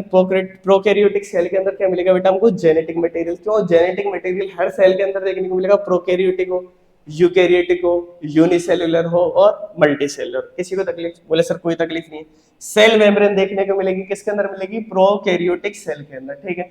अब मुझे बताओ, अपन ने जब यूकैरियोटिक सेल की बात करी थी तो अपन ने बोला था नहीं बोला था कि यार ये न्यूक्लियस होता है जिसके अंदर क्या रहेगा? Genetic material. और न्यूक्लियस और सेल मेम्ब्रेन के बीच में बना रहेगा कौन? साइटोप्लाज्म। लेकिन बेटा इसके अंदर क्या है? एक मामला गड़बड़ है। इसके अंदर जो हमारा न्यूक्लियस होता है ना, उसके बाहर ऐसी मेम्ब्रेन बनाई ना, ये मेम्ब्रेन क्या होगी बेटा? एब्सेंट। तो फिर क्या हुआ? बोले सर इसका न्यूक्लियस कहाँ चला गया? तो ध्यान रखना साइटोप्लाज्म में क्या बेटा? साइटोप्लाज्म में जिस जगह हमारा जेनेटिक मटेरियल रहेगा, क्या बोला फिर से सुनना, कि साइटोप्लाज्म के अंदर जिस जगह हमारा जेनेटिक मटेरियल रहेगा उसको हम क्या बोल देंगे बेटा? न्यूक्लियोइड। क्या बोल देंगे? न्यूक्लियोइड। आई नहीं, यही बात समझ में। तो न्यूक्लियस किसके अंदर देखने को मिलेगा? बोले सर वो यूकैरियोटिक सेल के अंदर मिलेगा। प्रोकैरियोटिक सेल के अंदर क्या होता है ना, बोले सर जो जेनेटिक मटेरियल होता है उसको कोई मेम्ब्रेन घेर के नहीं रखती, कवर करके नहीं रखेगी, तो इसीलिए कुछ ना कुछ स्पेस ऑक्यूपाई करेगी वो साइटोप्लाज्म के अंदर, और उस वाले एरिया को क्या बोल देंगे अपन? न्यूक्लियोइड। आई नहीं, बात समझ में? किसी को तकलीफ है? तो इसका मतलब न्यूक्लियस किसके अंदर एब्सेंट होगा? प्रोकैरियोटिक सेल के अंदर। जो न्यूक्लियर मेम्ब्रेन है वो भी क्या होगी? एब्सेंट। अरे ऐसा नो। और उसको क्या बोलेंगे बेटा? उस न्यूक्लियस की जगह उसको बोलेंगे हम न्यूक्लियोइड। क्या बोलेंगे? न्यूक्लियोइड। तो न्यूक्लियोइड की पिक्चर समझ में आई? न्यूक्लियोइड क्या होता है? बोले सर आ गए। यूकैरियोटिक सेल का मतलब क्या है? इसके अंदर क्या होगा बेटा? न्यूक्लियस होगा हमारा प्रेजेंट। क्या होगा बेटा? न्यूक्लियस हमारा प्रेजेंट होगा। किसके अंदर प्रेजेंट होगा? यूकैरियोटिक सेल के अंदर। तो दोनों के अंदर एक मेजर डिफरेंस याद रखना, प्रोकैरियोटिक सेल के अंदर क्या होगा? न्यूक्लियस मिलेगा नहीं, फॉल्स न्यूक्लियस मिलेगा एक तरीके से। बोले सर गड़बड़ है, न्यूक्लियस नहीं है इसके अंदर, ठीक है। तो उसको क्या बोलेंगे हम? न्यूक्लियोइड बोलेंगे उस एरिया को जिस एरिया के अंदर जेनेटिक मटेरियल कंटेन होगा, ठीक है। यूकैरियोटिक सेल के अंदर बोले सर न्यूक्लियस मिलता है। इतनी सी बात हमको समझ में आ गई, ये पिक्चर हमारी बिल्कुल क्लियर है, ठीक है। अब चलो अपन चलते हैं अपने पुराने टॉपिक पे, ठीक है। तो टाइप ऑफ सेल हो गई प्रोकैरियोटिक और eukaryotic. Membrane bound nucleus absent. अब देखो अपन ने बात करी थी ना न्यूक्लियस की, तो न्यूक्लियस के अंदर कौन रहेगा? Genetic material. तो मुझे बताओ साइटोप्लाज्म के अंदर कोई स्पेस ऑक्यूपाई करेगा नहीं करेगा जेनेटिक मटेरियल? बोले सर करेगा। तो उस स्पेस के आसपास का रीजन है, उसी को क्या बोल देंगे हम? न्यूक्लियोइड। क्या बोल देंगे बेटा? न्यूक्लियोइड। तो क्या मुझे इसके अंदर प्रोकैरियोटिक सेल के अंदर मेम्ब्रेन मिलेगी क्या? बोले सर कोई मेम्ब्रेन नहीं मिलेगी न्यूक्लियस के चारों तरफ। इसके लिए क्या बोलेंगे? मेम्ब्रेन बाउंड न्यूक्लियस एब्सेंट रहेगा। लेकिन यूकैरियोटिक सेल के अंदर बोले सर इसके अंदर न्यूक्लियस मिलता है, और न्यूक्लियस के बाहर क्या होती है? एक मेम्ब्रेन लाइक स्ट्रक्चर होता है, इसलिए क्या बोलते हैं इसको? मेम्ब्रेन बाउंड न्यूक्लियस किसके अंदर प्रेजेंट होगा? किसके अंदर? यूकैरियोटिक सेल के अंदर। फिर आ जाओ साइटोप्लाज्म के अंदर। Semi fluid matrix present in both prokaryotic and eukaryotic cell. अब देखो मैंने आपको क्या बताया कि जो हमारा सेल होता है उसके अंदर सेल मेम्ब्रेन रहेगी और न्यूक्लियस रहेगा, उन दोनों के बीच का स्पेस है, उसके अंदर एक फ्लूइड लाइक स्ट्रक्चर बना रहेगा, जेली लाइक, उसको क्या बोल देंगे हम? साइटोप्लाज्म। तो मुझे बताओ क्या प्रोकैरियोटिक सेल के अंदर साइटोप्लाज्म मिलेगा? बोले सर मिलेगा। यूकेरियोटिक के अंदर मिलेगा, बोले सर मिलेगा, आपने दोनों डायग्राम बना के बता दी, ठीक है। Main site of cellular and metabolism activity. अब देखो मैंने क्या बताया, माइटोकॉन्ड्रिया किसके अंदर मिलता है, बोले सर साइटोप्लाज्म के अंदर मिलेगा। आपने बताया था कि जो यूकेरियोटिक सेल होती है ना उसके अंदर तो माइटोकॉन्ड्रिया मिलता है, प्रोकैरियोटिक के अंदर एब्सेंट रहता है। तो मुझे बताओ कि जितनी भी एक्टिविटी हो रही है, रेस्पिरेशन हो रहा है, जैसे राइबोसोम है, राइबोसोम मिलेगा नहीं मिलेगा साइटोप्लाज्म के अंदर, बोले सर राइबोसोम में मिलता है। इससे क्या चीज समझ में आई कि जितनी भी मेटाबॉलिक एक्टिविटी है, क्या बोला, जितनी भी मेटाबॉलिक एक्टिविटी सब किसके अंदर रहेगी, साइटोप्लाज्म के अंदर। तो साइटोप्लाज्म के अंदर क्या होगा, मेटाबॉलिज्म क्या होगा, या मेटाबॉलिक एक्टिविटी है। सोनो आई नहीं बात समझ, बोले सर आगे मेम्ब्रेन बाउंड ऑर्गेनल। देखो अभी अपन किसकी बात कर रहे थे, साइटोप्लाज्म की। तो साइटोप्लाज्म के अंदर क्या होंगे बेटा, सेल ऑर्गेनल मिलते हैं। कौन मिलता है, सेल ऑर्गेनल। मैंने बताया था कि आपको जब डायग्राम बनाया था सेल का ओवरव्यू लिया था, अरे ये सुनो, तो ध्यान रखना जो ऑर्गेनल होते हैं कौन से, जैसे मैंने कह दिया आपसे क्या है, माइटोकॉन्ड्रिया। क्या है बेटा, माइटोकॉन्ड्रिया। तो जो माइटोकॉन्ड्रिया है इसके बाहर एक मेम्ब्रेन प्रेजेंट रहेगी। क्या प्रेजेंट रहेगी, मेम्ब्रेन। आई नहीं ये बात समझ में। तो इसीलिए इस माइटोकॉन्ड्रिया को क्या बोलूंगा मैं, मेम्ब्रेन बाउंड सेल ऑर्गेनल। क्या बोलूंगा, मेम्ब्रेन बाउंड। क्योंकि किससे बंधा है ये सेल ऑर्गेनल, बोले सर मेम्ब्रेन से बंधा है, इसलिए क्या बोलेंगे, मेम्ब्रेन बाउंड ऑर्गेनल। आई नहीं आई बात समझ में, बोले सर इतनी बात समझ में आ गई, इसके अंदर भी कोई तकलीफ नहीं है हमको, ठीक है। तो endoplasmic reticulum, Golgi body, lysosome, mitochondria, microbodies, ये सभी इनके अंदर क्या होगा बेटा, मेम्ब्रेन मिलेगी। क्या मिलेगी हमको, मेम्ब्रेन। इसीलिए क्या बोलेंगे इनको, membrane bounded organelle. Absent in prokaryotic cell. अब इसका मतलब क्या हुआ कि भाई साहब, अब जैसे मैंने क्या बोल दिया कि mitochondria, microbodies, lysosome, Golgi body, endoplasmic reticulum, ये जितने भी सेल ऑर्गेनल होते हैं ना इनके अंदर क्या प्रेजेंट रहेगी बेटा, मेम्ब्रेन प्रेजेंट रहेगी। क्या रहेगी, मेम्ब्रेन। तो क्या बोल देंगे, मेम्ब्रेन बाउंडेड ऑर्गेनल। क्या बोलेंगे, मेम्ब्रेन बाउंडेड ऑर्गेनल। मतलब ऐसे ऑर्गेनल जो किससे बनते हैं, मेम्ब्रेन से। तो एक बात मेरे सामने नहीं निकल के आ गई कि जितने भी प्रोकैरियोटिक होते हैं, क्या बोला मैंने, जितने भी प्रोकैरियोटिक होते हैं उनके अंदर मेम्ब्रेन बाउंडेड ऑर्गेनल क्या रहेंगे, एब्सेंट। फिर से सुन लो, जितने भी प्रोकैरियोटिक होते हैं, क्या बोला, जितने भी प्रोकैरियोटिक होंगे उनके अंदर मेम्ब्रेन बाउंडेड ऑर्गेनल क्या रहेगा बेटा, पूरी तरीके से एब्सेंट। तो अगर आपसे कोई क्वेश्चन पूछ लेता है, ये एनसीईआरटी की लाइन है, ध्यान रखना कि माइटोकॉन्ड्रिया का प्रोकैरियोटिक के अंदर एब्सेंट रहेगा। अब तुम दिमाग में क्या लाओगे कि यार इसके अंदर मेम्ब्रेन होगी नहीं होगी, बोले सर इसके अंदर मेम्ब्रेन होती है, दो मेम्ब्रेन होती है। तो इसका मतलब क्या होगा, मेम्ब्रेन बाउंडेड ऑर्गेनल है नहीं है, बोले सर मेम्ब्रेन बाउंडेड ऑर्गेनल है। तो मुझे बताओ क्या ये प्रोकैरियोटिक सेल के अंदर मिलता है क्या, बोले सर नहीं मिलेगा। जितने भी मेम्ब्रेन बाउंडेड ऑर्गेनल है वो प्रोकैरियोटिक सेल के अंदर क्या होंगे, एब्सेंट। बोले सर लाइसोसोम पे भी एक मेम्ब्रेन होती है तो ये भी एब्सेंट रहेगा। गोल्जी कॉम्प्लेक्स इसके अंदर भी रहेगा, एंडोप्लाज्मिक रेटिकुलम इनमें भी क्या होगी बेटा, मेम्ब्रेन। तो जितने भी मेम्ब्रेन बाउंडेड ऑर्गेनल है सभी क्या रहेंगे, एब्सेंट। किसके अंदर एब्सेंट रहेंगे, प्रोकैरियोटिक सेल। चलो आगे चलते हैं, ठीक है। अब देखो, अब बात करते हैं भाई साहब किसकी, बोले सर राइबोसोम बार बार आ रहा है यार, ये राइबोसोम का समझाओ। ध्यान रखना बेटा, राइबोसोम का सिंपल सा एक काम है, क्या, प्रोटीन सिंथेसिस। क्या काम है इसका, प्रोटीन सिंथेसिस। मतलब हमारी सेल के अंदर जितना भी प्रोटीन होगा उसको कौन बनाएगा, राइबोसोम। कौन बनाता है बेटा, राइबोसोम। तो मुझे बताओ क्या प्रोकैरियोटिक सेल होती है ना उसको राइबोसोम की जरूरत है नहीं, बोले सर उसको प्रोटीन की जरूरत तो पड़ेगी। अरे पड़ेगी नहीं पड़ेगी, तो बोले सर उसके अंदर राइबोसोम होना क्या है, कंपलसरी। इसका मतलब क्या हुआ, जितनी भी प्रोकैरियोटिक सेल है, क्या बोला मैंने, जितनी भी प्रोकैरियोटिक सेल है और जितनी भी यूकैरियोटिक सेल है, कैसी सेल है बेटा, एक सेकंड रुको, जितनी भी प्रोकैरियोटिक सेल है और जितनी भी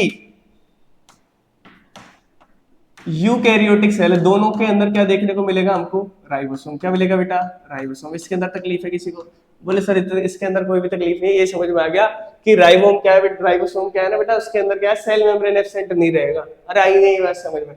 तो ये बोले सर प्रोकैरियोटिक के अंदर भी मिलेगा और यूकैरियोटिक के अंदर भी मिलेगा। देखो नॉन मेम्ब्रेन बाउंड, इसके बाहर कोई भी क्या नहीं है बेटा, मेम्ब्रेन। इतनी पिक्चर समझ में आई नहीं आई, बोले सर आ गई।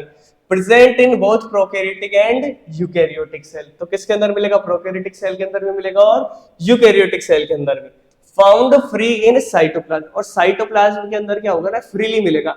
अब ध्यान रखना जो प्रोकैरियोटिक सेल होते हैं ना उसके अंदर तो कहीं भी पड़ा रहेगा साइटोप्लाज्म के अंदर, लेकिन जो हमारा क्या है यूकैरियोटिक सेल उसके अंदर फ्री भी मिलेगा साइटोप्लाज्म में, और कुछ हमारा राइबोसोम जुड़ा रहेगा किसके साथ, रफ एंडोप्लाज्मिक रेटिकुलम के साथ। किसके साथ जुड़ा रहेगा, रफ एंडोप्लाज्मिक रेटिकुलम के साथ, ठीक है।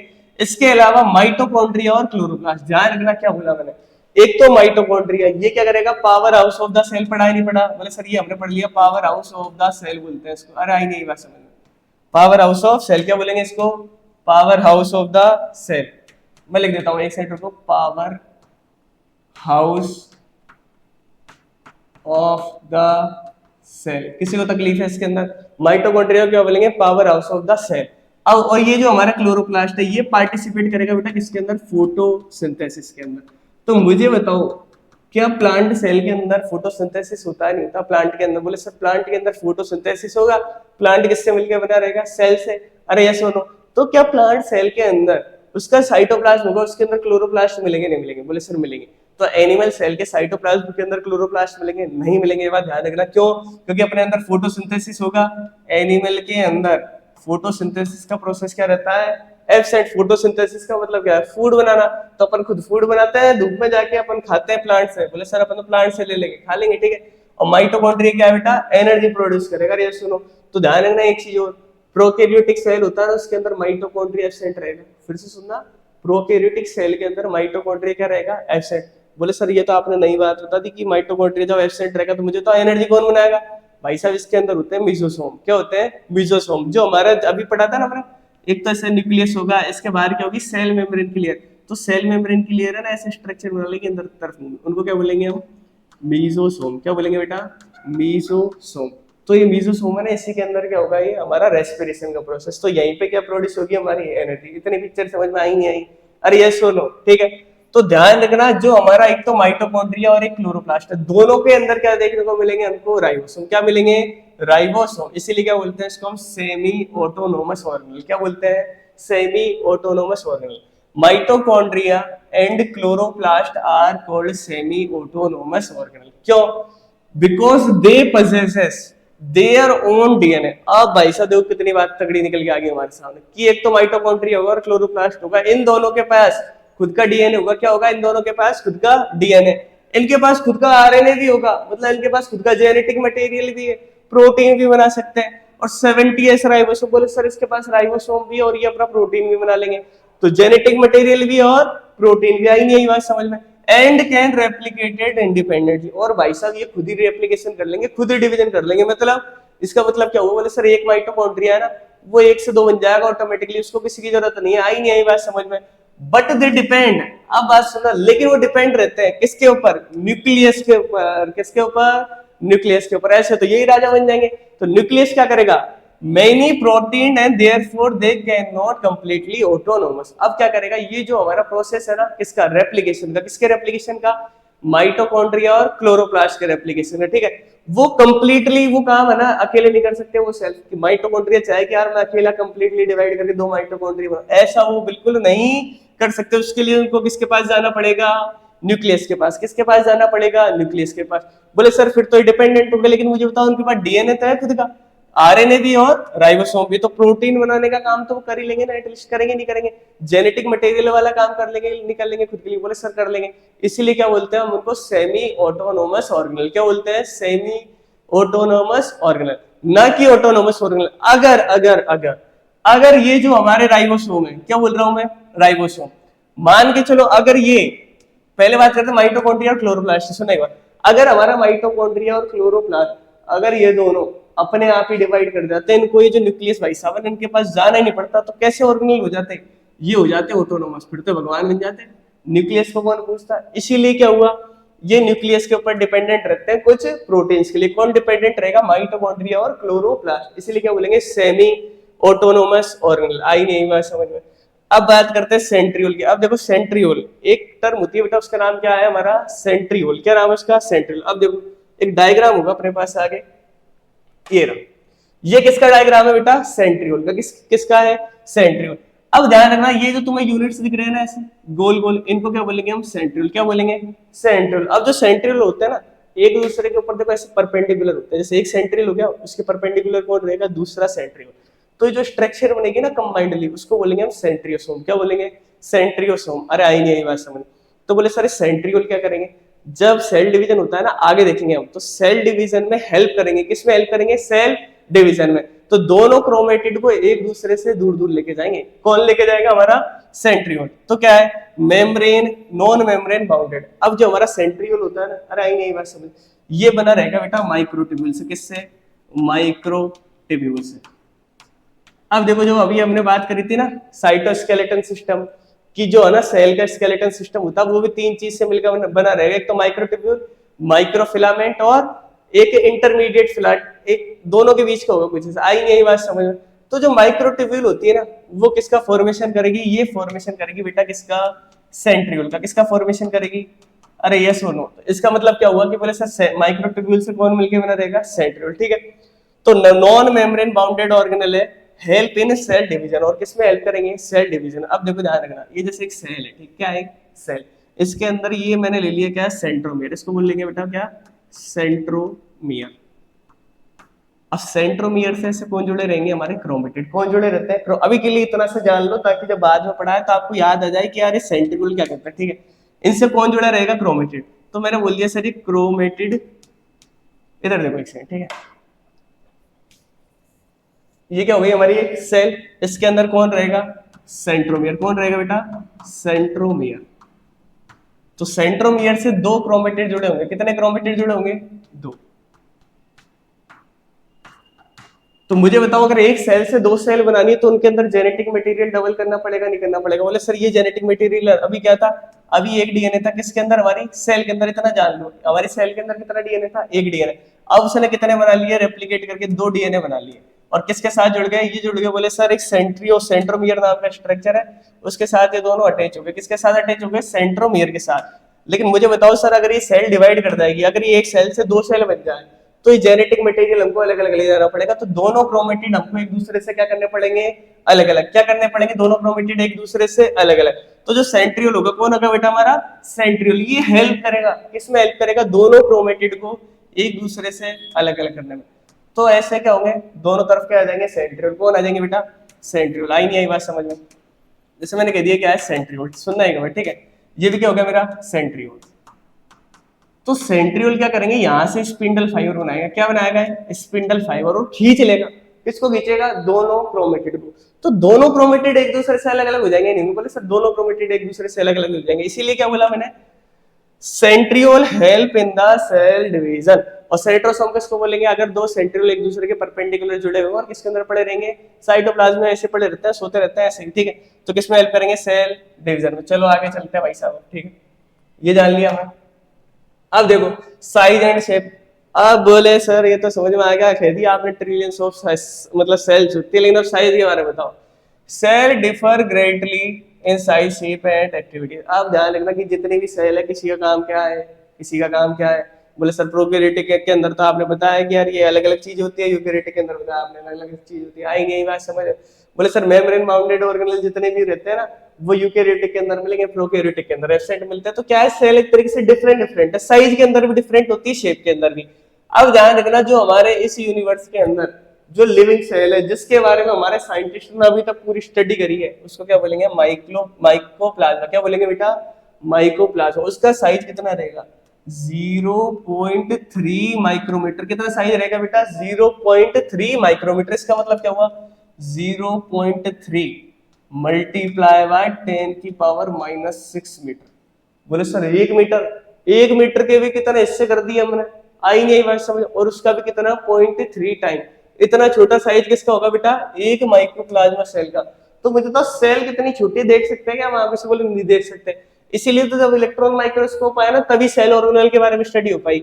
इसको क्या बोलेंगे? Pleuro pneumonia like organism. जो पीपीएलओ है, ये हमारा माइक्रोप्लाज्मा है ना, ये ओल्ड नाम है, इसका नाम अपडेट करके अब हमने क्या रख दिया बेटा? पीपीएलओ। तो अगर आपको कभी आता है कि पीपीएलओ का साइज कितना रहेगा, तो 0.3 माइक्रोमीटर। माइक्रोप्लाज्मा का साइज कितना होगा? 0.3 माइक्रोमीटर। इसके अंदर तकलीफ नहीं होनी चाहिए। Smallest free living organism, smallest cell. अब ये जो होगा ना पीपीएलओ, हमारा क्या? पीपीएलओ है माइक्रोप्लाज्मा। ये फ्री लिविंग ऑर्गेनिज्म है यूनिवर्स के अंदर, मतलब एक सेल फ्रीली घूम सकती है कहीं भी, उसके जितने काम है ना वो सेल्फ कर लेगी, उसको किसी दूसरी चीज की जरूरत नहीं है। और साइज कितना है? लगभग 0.3। अगर कभी एग्जाम में 0.12 0.3 आ जाए तो ये भी करेक्ट ऑप्शन होगा, ठीक है। Lack of cell wall. और भाई साहब इसके अंदर क्या एब्सेंट रहेगी? Cell wall. तो कभी आपके एग्जाम में आ जाता है ठीक है, सुना एक बार, क्या माइकोप्लाज्मा के पास सेल वॉल होगी क्या? तो इसका आंसर क्या होगा? नॉट। माइकोप्लाज्मा के पास क्या नहीं होगी? Cell wall. बैक्टीरिया की सेल का साइज क्या है? 3 से 5 माइक्रोमीटर, मतलब बोले 3 इंटू 10⁻⁻6 मीटर। बोले सर यहाँ से लेगा कितना होगा? 5 इंटू 10⁻⁻6 मीटर। कंफ्यूजन है? माइक्रोमीटर का ध्यान रखना, 10⁻⁻6 मीटर, तो इमेजिन करने में आसानी होगी आपको। लार्जेस्ट आइसोलेटेड सिंगल सेल जो ऑस्ट्रिच होता है, क्या होता है बेटा? ऑस्ट्रिच, उसकी सेल का साइज कितना होगा? 15 सेंटीमीटर। कितना स्केल होता है ना, स्केल वो होता है 15 सेंटीमीटर का। कितना होता है? 15 सेंटीमीटर। अब देखो माइकोप्लाज्मा का साइज कितना है? 0.3 माइक्रोमीटर। उसके बाद अपन आते हैं ऑस्ट्रिच पे, तो इसका साइज कितना होगा? स्केल के बराबर 15 सेंटीमीटर। और इसका वेट कितना होगा? 1.2 से 1.8 केजी। कितना होगा बेटा? 1.2 केजी से 1.8 केजी। तो मुझे बताओ, सेल इतनी छोटी भी हो सकती है और सेल इतनी बड़ी भी हो सकती है, तो क्या सेल के शेप अलग अलग होंगे? नहीं होंगे? और बोले साइज भी अलग अलग होंगे सर, मास भी अलग अलग हो सकता है। अब ह्यूमन आरबीसी की बात करते हैं तो इसका साइज होता है 7 माइक्रोमीटर। अरे ऐसा। लॉन्गेस्ट सेल क्या हमारी? Nerve cell. क्या होती है? Nerve cell. जो हमारा नर्वस सिस्टम होता है ना, उसकी स्मॉलेस्ट यूनिट क्या देखा जाए तो होगी हमारी न्यूरॉन। क्या होगी बेटा? न्यूरॉन। आई नहीं आई बात समझ में? तो उसका साइज बहुत बड़ा होता है, मान लो 1 मीटर से 2 मीटर तक इनका साइज हो सकता है। किसका? न्यूरॉन्स का। फिर इसके शेप की बात करेंगे तो cell shape depend on its function. तो सेल का फंक्शन जैसा होगा उसी अकॉर्डिंग क्या होगी? सेल की शेप। जैसे कि डिस्क लाइक हो सकती है, polygonal, columnar, cuboidal, thread like और इरेगुलर और स्फेरिकल। ये ध्यान रख लेना। वैसे ये कि सेल के साइज कौन कौन से होंगे, जैसे आरबी का साइज अलग होता है, डब्ल्यूबीसी का साइज अलग होता है। ठीक है, देखो अब जैसे हम बात करते हैं किसकी? आरबीसी की। किसकी बात कर रहे हैं बेटा? आरबीसी की। तो आरबीसी के अंदर देखने वाली चीज क्या है कि रेड ब्लड सेल, ये कैसी होगी? एक तो राउंड होगी, कैसी होगी? गोल होगी, और कैसी होगी? बाइकॉनकेव। कैसी होगी?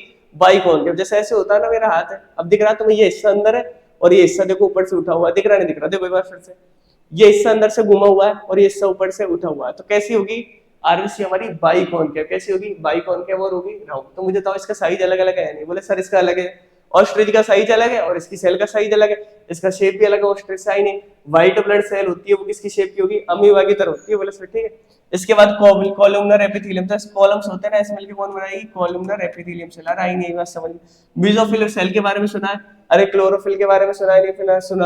तो जो क्लोरोप्लास्ट सेल के अंदर मिलता है ना, वो मेसोफिल सेल ही होती है। ठीक है, पेरेन्काइमा सेल एक तरीके से। ठीक है, फिर आ जाओ ट्रैकेट्स के ऊपर। जाइलम के बारे में सुना है आपने? प्लांट के अंदर वाटर का ट्रांसपोर्ट कौन करेंगे? जाइलम। जाइलम किससे मिलकर बना रहेगा? ट्रैकेट से। ठीक है, फिर उसके बाद nerve cell, branch and long. तो नर्व सेल होती है ना, उसके अंदर ब्रांचेस भी होती है और बहुत लॉन्ग भी होती है। तो इससे क्या चीज प्रूव हुई? बोले सर इससे एक बात समझ में आ गई हमको कि इनके साइज भी अलग अलग हो सकता है और शेप भी, सारी चीजें अलग अलग हो सकती है। सेल बहुत तरीके से डिफरेंट हो सकती है, ऑर्गेनल बेसिस पे देखते हैं, किसी बेसिस पे अलग अलग कर सकते हैं। ठीक है, टिपिकल बैक्टीरिया, इसका साइज कितना होगा? जो बैक्टीरिया होता है ना, उसका साइज होता है 1 से 2 माइक्रोमीटर। कितना होगा बेटा? 1 माइक्रोमीटर से 2 माइक्रोमीटर, इतना छोटा होता है। पीपीएलओ पडिलिया 0.1 से 0.3। वायरस का देखो 0.02। कितना बेटा? 0.02 से 0.2 माइक्रो, कितना छोटा वायरस होगा हमारा।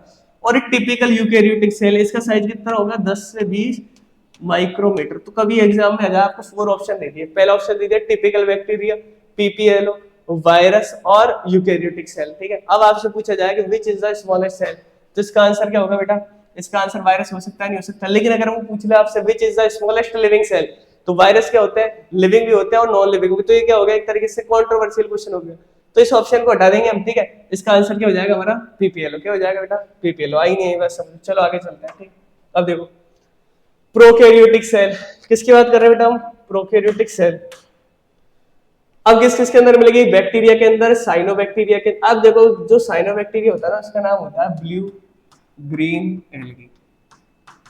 तो बच्चों को एक गलत फहमी हो जाती है कि यार ये जो हमारे बीजी होता है ना, ये एल्गी होते हैं, ये एल्गी नहीं होते। क्या होते हैं बेटा? साइनोबैक्टीरिया। कौन होते हैं? साइनोबैक्टीरिया। और माइक्रोप्लाज्मा, ये सभी क्या होंगे बेटा? Prokaryotic cell. कैसे सेल होंगे? Prokaryote, generally smaller than eukaryotic cell. अभी हमने देखा प्रोकैरियोटिक सेल का साइज क्या होगा? छोटा। किसके कंपैरेटिवली? यूकैरियोटिक। यूकैरियोटिक का साइज कितना होगा? बोले सर यूकैरियोटिक का साइज अभी हमने देखा 10 से लेके 20 माइक्रोमीटर तक होगा। Multiply more rapidly than eukaryotic cell. अब मुझे बताओ, इनके पास सेल का साइज छोटा है तो इनको डिवीजन करने में आसानी होगी नहीं होगी? बोले सर आसानी होगी। इसलिए क्या होगा? जल्दी जल्दी मल्टीप्लाई करेंगे। लेके मेम्ब्रेन बाउंड न्यूक्लियस। और सर इनके अंदर अभी हमने देखा था कि जितने भी मोनेरा होते हैं ना, वो प्रोकैरियोटिक होते हैं सभी। तो इनके अंदर जो मेम्ब्रेन बाउंड न्यूक्लियस होता है ना, वो नहीं होता, इसलिए क्या बोलते हैं उसको? न्यूक्लियोइड। ठीक है, लेक मेम्ब्रेन बाउंड ऑर्गेनल, और इनके अंदर मेम्ब्रेन बाउंड ऑर्गेनल भी नहीं होंगे और न्यूक्लियस भी नहीं होंगे। जैसे मैं बात करता हूँ इनके अंदर गोल्जी बॉडी है, लाइसोसोम है, माइटोकॉन्ड्रिया सब नहीं मिलेंगे, ठीक है। Similar basic cell organisation despite diverse shape and function, ठीक है।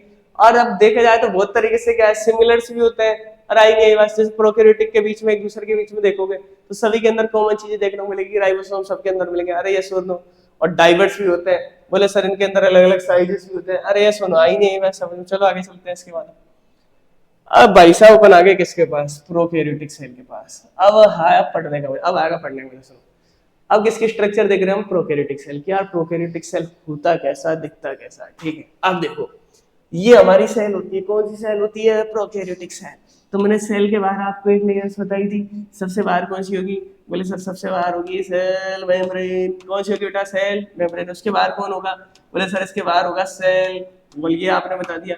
इसके बाहर एक लेयर और होती है, इसको क्या बोलते हैं, ग्लाइकोकैलिक्स। क्या बोलते हैं, ग्लाइकोकैलिक्स। इतनी पिक्चर आई नहीं है समझ में, बोले सर इतनी पिक्चर समझ में आ गई। अब देखो सबसे बाहर वाली लेयर आपको इस डायग्राम के अंदर दिख रही है, ग्लाइकोकैलिक्स। क्या नाम है इसका, ग्लाइकोकैलिक्स। अब ध्यान रखना ग्लाइकोकैलिक्स भी दो टाइप की होती है। कितने टाइप की होती है, दो। एक तो होगा इसके अंदर क्या, कैप्सूल। क्या होगा बेटा, कैप्सूल। और एक होता है स्लाइम लेयर। कौन सी लेयर होगी, स्लाइम लेयर। सुनना, तो कुछ प्रोकैरियोटिक ऑर्गेनिज्म के अंदर, सुनना एक बार स्टेटमेंट, कुछ प्रोकैरियोटिक ऑर्गेनिज्म के अंदर या तो देखने को मिलेगा कैप्सूल। क्या देखने को मिलेगा, कैप्सूल। या देखने को मिलेगी स्लाइम लेयर। फिर से सुनना, कुछ प्रोकैरियोटिक ऑर्गेनिज्म के अंदर या तो देखने को मिलेगा कैप्सूल या मिलेगा स्लाइम लेयर। ये लाइन एनसीईआरटी के अंदर लिख रखी है, दोनों एक ऑर्गेनिज्म के अंदर देखने को नहीं मिलेंगे। तो ये बाहर वाली जो तुम्हें लेयर दिख रही है इसका नाम क्या है बेटा, ग्लाइकोकैलिक्स। क्या नाम है, ग्लाइकोकैलिक्स। अब देखो इसके अंदर एक लेयर दिख रही है वाली, इसको क्या बोलेंगे हम, सेल वॉल। क्या बोलेंगे बेटा, सेल वॉल। और इसके अंदर वाली बिल्कुल जो अंदर अंदर वाली लेयर है उसको क्या बोलेंगे हम, सेल मेम्ब्रेन। क्या बोलेंगे, सेल मेम्ब्रेन। सेल वॉल कैसी होगी, बोले सर रिजिड होगी, हार्ड होगी, सपोर्ट प्रोवाइड करेगी किसी भी सेल को। सेल वॉल का एक कॉमन फीचर है बेटा, प्रोकैरियोटिक सेल हो चाहे यूकैरियोटिक, ध्यान से सुन लेना कि जितने भी ऑर्गेनिज्म होते हैं सब किससे मिलकर बनेंगे, रहेंगे, सेल से। तो मुझे बताओ क्या सेल को भी सपोर्ट की जरूरत है नहीं, कि बाहर से शॉक लग जाए, धक्का लग जाए तो उसका माइटोकॉन्ड्रिया डैमेज ना हो, बोले सर इसकी जरूरत तो पड़ेगी। तो इसीलिए सेल के बाहर एक लेयर होती है, कैसी, थिक लेयर, स्ट्रॉन्ग लेयर। उसका नाम क्या होता है बेटा, सेल वॉल। क्या नाम होता है उसका, सेल वॉल। इतनी पिक्चर आई नहीं आई समझ में, बोले सर इतनी पिक्चर समझ में आ गई। तो सेल वॉल कैसी होगी बेटा, एक तो होगी हमारी थिक। कैसी होगी बेटा, थिक। और कैसी होगी हमारी, स्ट्रॉन्ग। अब देखो एक second, rigid layer made of peptidoglycan. किससे बनी रहेगी बेटा, पेप्टिडोग्लाइकेन से, ठीक है। Provide shape, protection and prevent osmotic lysis, ठीक है। और ये एक तरीके से प्रोटेक्शन प्रोवाइड करेगी, इतना समझ लो, ठीक। फिर आ जाओ सेल मेम्ब्रेन पे। Cell membrane that regulate the movement of substance in the out of the cell. अब देखो जैसे प्रोकैरियोटिक सेल है, क्या है, प्रोकैरियोटिक सेल। अब इसके अंदर मान लो राइबोसोम ने बना दिया प्रोटीन। क्या बना दिया, राइबोसोम ने बनाया प्रोटीन। अब मुझे उस प्रोटीन को किसी दूसरी सेल के पास लेके जाना है। फिर से सुनना, उस प्रोटीन को किसी दूसरी सेल के पास लेके जाना है, तो उसमें हेल्प करेगा कौन बेटा, सेल मेम्ब्रेन। क्या बेटा, सेल मेम्ब्रेन। क्योंकि सेल मेम्ब्रेन होती है हमारी, सुनना एक बार, सेलेक्टिवली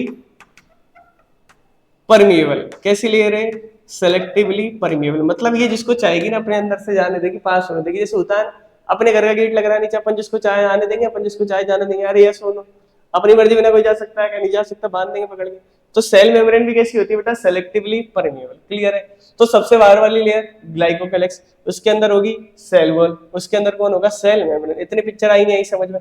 अब देखो बेटा इसके अंदर एक टर्म लिख रखा है, इंक्लूजन बॉडीज। क्या लिख रखा है, इंक्लूजन बॉडीज। तो तुम्हें दिख रहा है डायग्राम के अंदर छोटा सा बिच्चा सा एकदम, इसको क्या बोलेंगे हम, इंक्लूजन। इंक्लूजन बॉडी क्या है, अब देखो जैसे सेल है, इसके अंदर राइबोसोम, तो मान लो राइबोसोम ने प्रोटीन बना लिया, इसके पास फूड है, उसको स्टोर करना है, तो किसके अंदर स्टोर रहेगा, इंक्लूजन बॉडीज के अंदर। किसके अंदर स्टोर रहेगा, इंक्लूजन बॉडीज। और जो इंक्लूजन बॉडीज रहते हैं वो कैसे रहते हैं बेटा, नॉन लिविंग। कैसे रहेंगे, नॉन लिविंग। इतनी बात आई नहीं, एक बात समझ।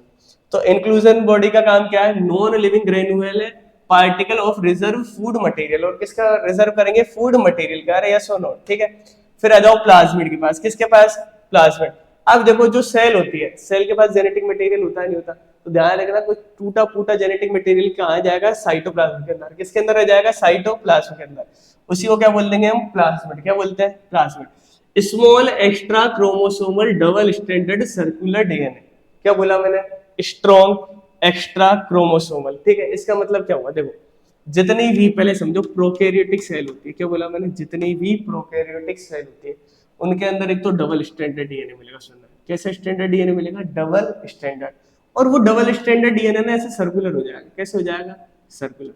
तो एक टर्म का मतलब समझ में आया आपको? डबल स्टैंडर्ड सर्कुलर डीएनए का मतलब क्या है? तो इसको क्या बोलेंगे मैं? Double standard circular DNA. लेकिन यूकैरियोटिक होते हैं ना जिनके अंदर जनरली कैसे मिलेगा? Double standard DNA. कैसा मिलता है? Double standard DNA. अरे ये सुन लो, तो जो हमारा डबल स्टैंडर्ड सर्कुलर डीएनए है, वो कुछ टूट टूट कर किसके अंदर आ जाएगा? साइटोप्लाज्म के अंदर। कुछ एक्स्ट्रा होगा साइटोप्लाज्म के अंदर, उसी को क्या बोलेंगे हम बेटा? प्लाज्मिड। क्या बोलेंगे? प्लाज्मिड। अब मुझे बताओ, मैंने आपको बताया ना, अब किसी भी सेल को मूवमेंट करने की जरूरत होगी तो उसके पास क्या होता है? सीलिया और फ्लैजिला। क्या क्या होते हैं बेटा? सीलिया और फ्लैजिला। आई नहीं बात समझ? तो सीलिया की जगह, क्या बोल रहा हूं मैं? सीलिया की जगह पिलाई होते हैं। क्या होते हैं? सीलिया की जगह पिलाई। किसके अंदर? प्रोकैरियोटिक सेल के अंदर। तो पिलाई किसके अंदर देखने को मिलेंगे? केवल प्रोकैरियोटिक सेल के अंदर। अरे सुनो, अगर ये यूकैरियोटिक सेल के अंदर होते हैं तो उनको क्या बोलते हैं हम? सीलिया। क्या बोलेंगे बेटा? सीलिया। इतनी बात आई नहीं आई समझ? बोले सर ये आ गई कि पिलाई तो मिलेंगे प्रोकैरियोटिक सेल के अंदर, सीलिया मिलेंगे यूकैरियोटिक सेल के अंदर, और फ्लैजिला सर दोनों के अंदर मिलेंगे। फ्लैजिला क्या है? देखो, ये कैसा थ्रेड लाइक स्ट्रक्चर दिख रहा है, नहीं दिख रहा? अरे ये सुनो, अब ये वाला जो तुम्हें एक मोटा सा हिस्सा दिख रहा होगा ना, इसको बोलते हैं बेसल बॉडी। क्या बोलेंगे बेटा? Basal body. क्या बोलेंगे इसको? Basal body. ये सुनो, तो फ्लैजिलाई का ही एक पार्ट है कौन? Vessel body. फ्लैजिला का ही पार्ट कौन है? Vessel body. आई नहीं बस समझ। ये क्या करेगा? एक सेल को इस फ्लैजिला से जोड़ के रखेगा, थ्रेड लाइक स्ट्रक्चर। अभी जो थ्रेड लाइक स्ट्रक्चर है ना, ये मूवमेंट में हेल्प करेगा। क्या करेगा बेटा? मूवमेंट में हेल्प करेगा। किसके मूवमेंट में हेल्प करेगा?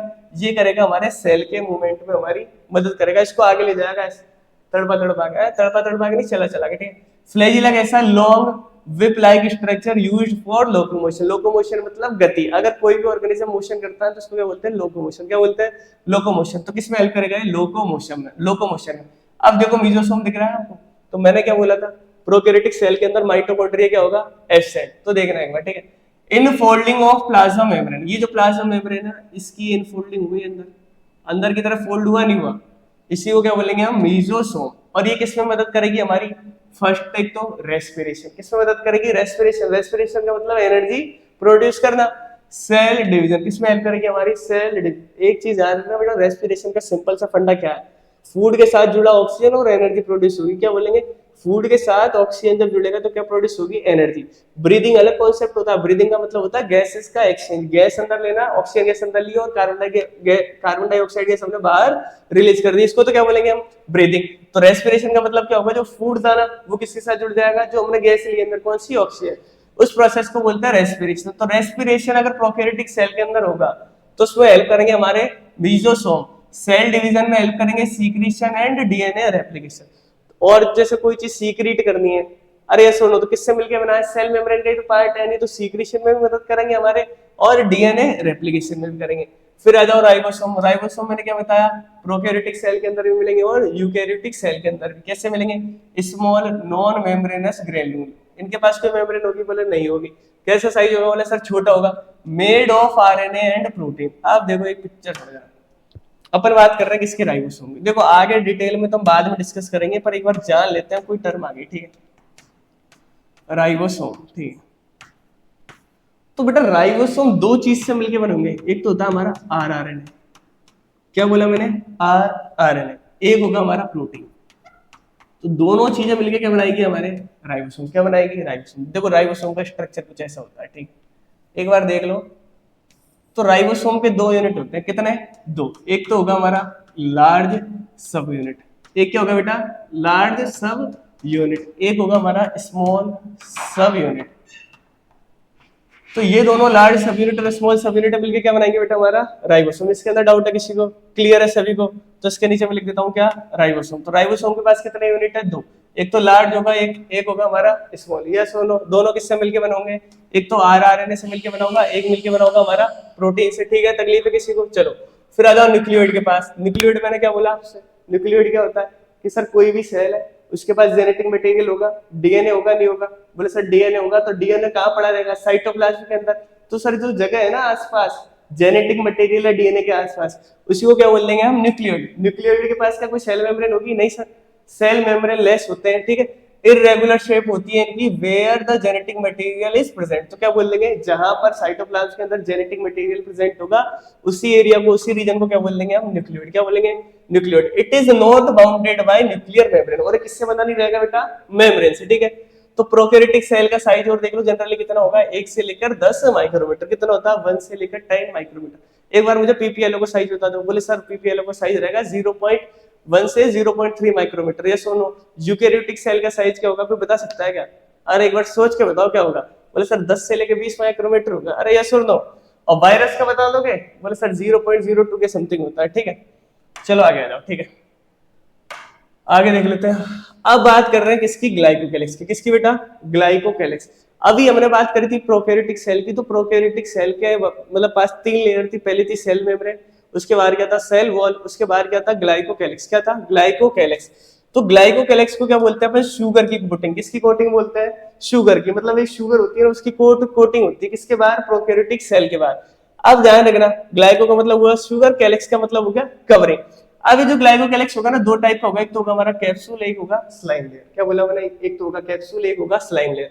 फिर से मैंने आपको पहले बोली एक बात, क्या कि दोनों में से कोई एक ही मिलेगा किसी प्रोकैरियोटिक सेल के अंदर। या तो मिल जाएगा ग्लाइकोकैलिक्स का पार्ट कौन सा, कैप्सूल, या मिल जाएगा स्लाइम लेयर। कैप्सूल कैसा होता है, थिक, वेल ऑर्गेनाइज्ड और firmly attached with the cell wall, मतलब सेल वॉल के साथ जुड़ा रहेगा। ये सुनो, कौन, कैप्सूल। या फिर बात करेंगे स्लाइम लेयर की, ठीक है। तो स्लाइम लेयर होती है ना, जो हमारी सेल वॉल के बाहर ही तो नहीं मिलेगा ग्लाइकोकैलिक्स। ग्लाइकोकैलिक्स कहां मिलेगा, सेल वॉल के बाहर।